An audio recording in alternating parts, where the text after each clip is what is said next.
This copyrighted telecast may not be reproduced, retransmitted, or used in any form without the authorized written consent of NASCAR Broadcasting. NASCAR would like to thank all of our loyal fans for your continued support, and we hope you enjoyed today's broadcast.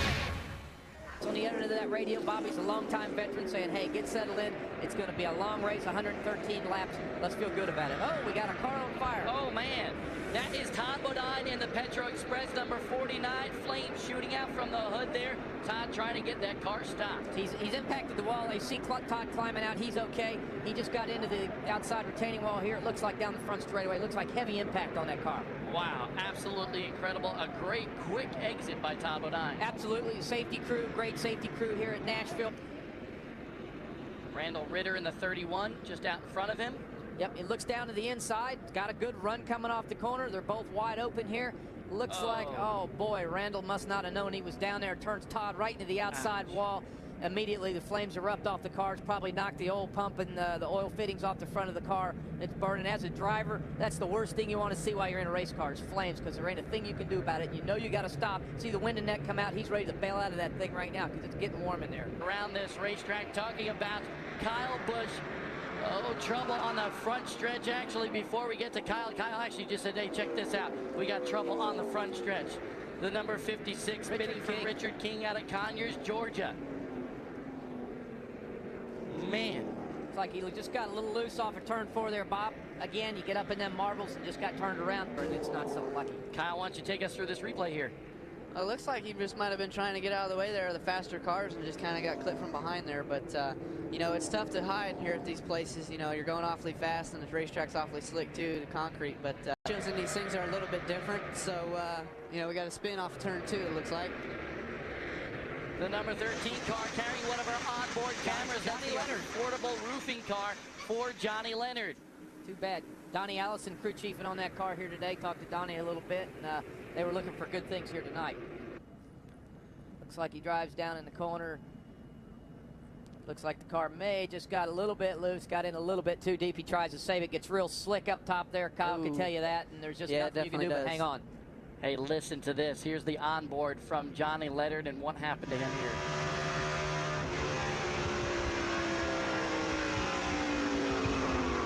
You know what he might have thought is he might have thought that he was able to go, you know, above and follow that car that was on the outside because that slow car was coming up to him awfully fast, and you know, you just can't change in the corner. It just upsets the car so bad through the center of the corner. You can't get back into gas. It really hurts you off the corner. Am I right, Kyle? Yeah, you're exactly right. You know, I mean, when you try to get onto the throttle with these cars, you know, they're 3,400 pounds and they got a lot of horsepower, and especially at a concrete racetrack, you know, it's pretty slick, but I love this way that they ground this place. That's really what brought this place to life. You know, you'd go off in the corner and you'd be like, ooh, is it going to stick? And then, no, trouble. In turn 2. The 44 of Brent Sherman. Man, that was close right there. Holy smokes. And the number 95 of David Reagan, the teenager. Woo. See Brent Sherman put the winning net down. Looks like he's okay. Looks like Reagan doesn't have too much damage to his car there. You wreck, and then when you're coming back down the racetrack, you're just hoping that nobody's going to hit you. Looks like he just got in the back of Sherman there.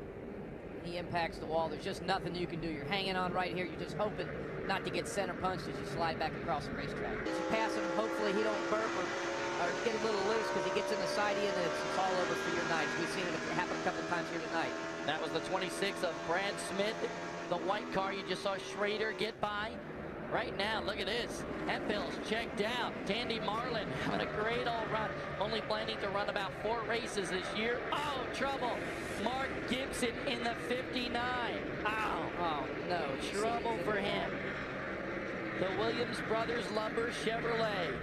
The longtime veteran of the Arca Remax Series. That car is crunched in the front. Mike Langston in the 66, who has run in the top 10 almost all day long. Trouble for him as well. Man, tough break for Gibson. He's had a very tough day. His dad, Bo, had some health problems a little bit earlier today. Here's a replay. We can see exactly what happened there. Looks like they just get down in the corner, and Langston just gets in the back of Mark Gibson. Again, you get up out of that bottom groove and a half, and there's nothing you can really do. You just got to hold on to the race car. We got another look. The Americans shared information with him. Oh, trouble. And Scott Eccleston. Oh, no, it's Ryan Hemphill. Trouble on the racetrack. Wow, the leader gets involved with the 18 of Kamalander. The third incident of the night for the number 18 car, but wow, what a heartbreaker for the leader, Hemphill. Like we said, anything can happen. Bob, we're in Nashville. You called it. All the way to the last lap. It looked like Ryan Hemphill had this race by miles, but look at that. The emotion that Hemphill is going through right now, Dan. Oh, what a heartbreaker. I tell you, as a driver, your heart's in your seat right now. You had a great show here tonight, and it's been a good thing. As you see, he drives down to the bottom of the 18 car. The 18 car just looks like he maybe didn't know Hemphill was coming at such a high rate of speed, and he just drove down into him, and he had nowhere to go. Just an unfortunate situation. 8th caution of the evening. Too bad. He's back underway, but he's got severe damage to the nose of that number 64 car. Blake Feast driving right now, second place, number 5 car, just got encouraging words from his spotter. He said, if you put pressure on him, he will float up, you can get under him. His car will only run on the bottom, move him out of his groove, and the race is yours. You know, Dan, that's true. Watching Graf a little bit earlier, that car does have a tendency to drift to the outside. It really does, and as a not a veteran racer, as a rookie race car driver, if Blake puts a little bit of heat on him, I think he may fall to the back. And check this out.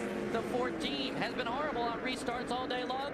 Just poked his nose to the inside of Feast, but here comes the number 5 on the inside. Feast going for the win, going for the lead.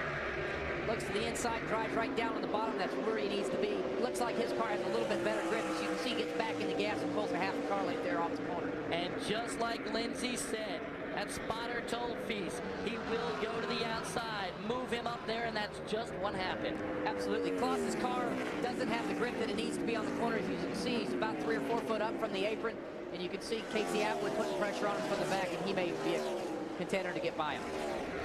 Top 5, Feast, Graf, Atwood, Kimmel, and Schrader.